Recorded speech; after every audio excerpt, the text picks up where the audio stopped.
रावण की कहानी। 10 सिर वाला राक्षस राजा रावण हिंदू धर्म की कहानियों में बहुत बड़ा नाम है। वो रामायण का खलनायक है जो अपनी ताकत, दिमाग और शिव जी के प्रति अटूट भक्ति के लिए जाना जाता है। हालांकि अक्सर उसे एक खलनायक के रूप में दिखाया जाता है, रावण की कहानी बहुत पेचीदा है जिसमें अच्छाई और बुराई दोनों हैं। श्रीलंका की संस्कृति में रची बसी उसकी विरासत प्राचीन मंदिरों, रहस्यमय जगहों और दिलचस्प कहानियों में दिखाई देती है। ये द्वीपीय देश जहां कहानियां और हकीकत एक दूसरे से मिलते हैं, इस रहस्यमय शख्सियत के नक्शे कदम पर चलने का एक अनोखा सफर पेश करता है। एला, संत का अड्डा। श्रीलंका के पहाड़ी इलाके की हरी भरी हरियाली के बीच बसा एला एक ऐसा शहर है जो रहस्य के आभा मंडल में डूबा हुआ है। यहीं पर लुढ़कती पहाड़ियों और झरनों के बीच रावण की मौजूदगी की फुसफुसाहट आज भी सुनाई देती है। रावण गुफाएं पहाड़ी में उकेरी गई आपस में जुड़ी हुई गुफाओं का एक जाल है। माना जाता है कि ये उसका गुप्त ठिकाना था। कहानियों में इन गुफाओं को छिपे हुए रास्ते बताया गया है जिनका इस्तेमाल रावण बिना देखे ही द्वीप पर घूमने के लिए करता था। गुफाओं के अंदर की ठंडी नम हवा में एक अजीब सी दिलचस्पी है जो पर्यटकों को मिथकों और कहानियों के समय में वापस ले जाती है। गुफा की छत में दरारों से सूरज की रोशनी अंदर आती है जिससे ऊबड़ खाबड़ दीवारें जगमगा उठती हैं।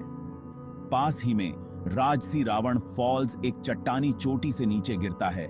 इसकी दहाड़ प्रकृति की शक्ति की याद दिलाती है। कहा जाता है कि इन झरनों का नाम राक्षस राजा के नाम पर रखा गया था, जिन्होंने स्थानीय लोगों का कहना है कि सीता को बहते पानी के पीछे एक गुफा में छिपा कर रखा था। कोथमाले, सीता की विनती की फुसफुसाहट। एला से उत्तर की ओर यात्रा करते हुए हम कोथमाले पहुंचते हैं, जो लुढ़कती पहाड़ियों और चाय के बागानों के बीच बसा एक शांत गांव है।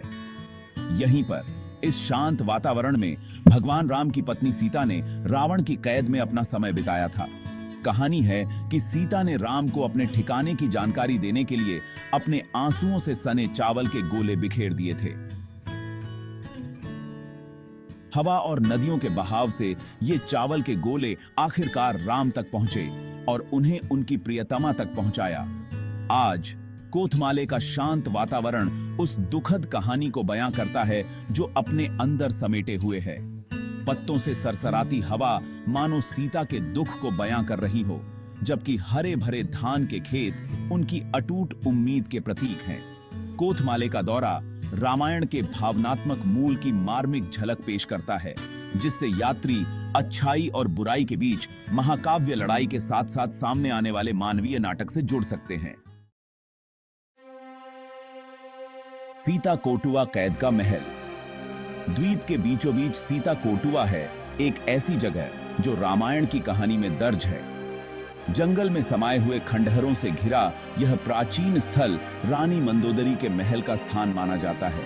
यहीं पर महल की दीवारों के भीतर सीता को उनके अपहरण के बाद पहली बार बंदी बनाकर रखा गया था। हालांकि महल अब अपनी पूरी भव्यता में नहीं है, लेकिन बचे हुए खंडहर बीते युग की कहानियां बयां करते हैं। प्रकृति के निरंतर आलिंगन में समा चुकी ढहती दीवारें उदासी की भावना पैदा करती हैं।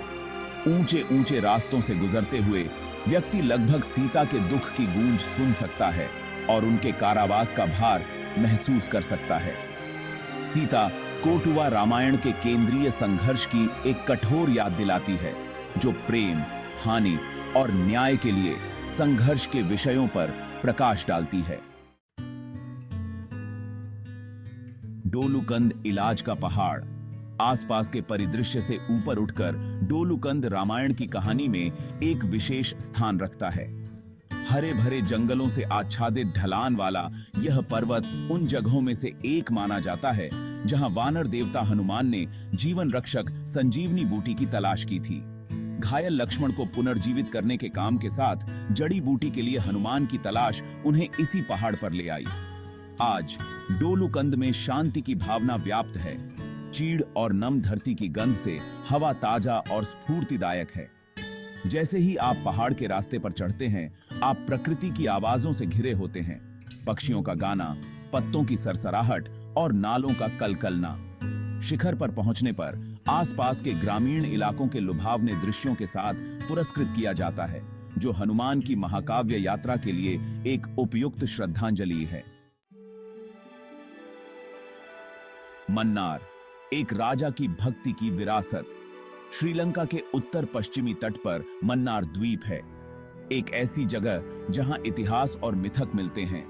यहां लहराते ताड़ के पेड़ों और जगमगाते पानी के बीच प्राचीन केथेश्वरम मंदिर है। शिव को समर्पित यह मंदिर रावण के पिता मय द्वारा उनकी भक्ति के प्रमाण के रूप में बनाया गया माना जाता है।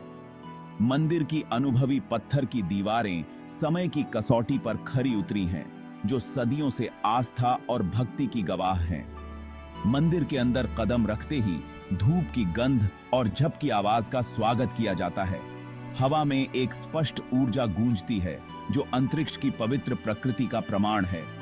रावण से मंदिर का संबंध साजिश की एक और परत जोड़ता है, जो इस महान व्यक्ति के बहुआयामी स्वरूप की झलक पेश करता है। त्रिंकोमाली और जाफना राम की यात्रा की गूंज। त्रिंकोमाली के जीवंत शहर में तिरुकोणेश्वरम मंदिर है, जो शिव को समर्पित है। कहा जाता है कि रावण और राम दोनों ने दौरा किया था। जाफना प्रायद्वीप में नीलावराई है, जहां राम ने पानी का झरना बनाया था। यह झरना राम की करुणा और दिव्य शक्तियों की याद दिलाता है। त्रिंकोमाली और जाफना रामायण के समापन अध्यायों की झलक पेश करते हैं।